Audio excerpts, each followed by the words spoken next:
This is the Motorola Razr 2022, and today we would like to demonstrate how you can set the screen timeout value to never on this device.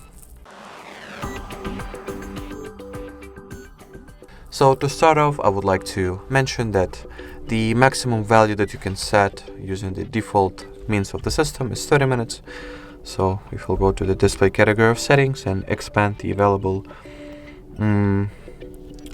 screen timeout values, you'll see that the maximum is 30 minutes. Thus, if you would like to set this value to be never, we'll need to use the help of a free Google Play Store application that is called Caffeine. So let me just quickly get it.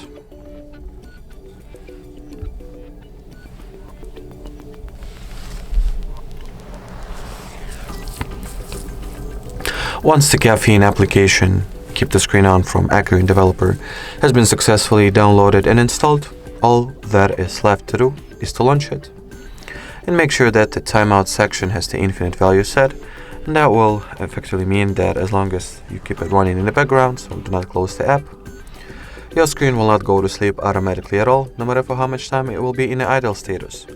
Alrighty, so that would be it for this video, guys. Thank you so much for watching, and bye bye.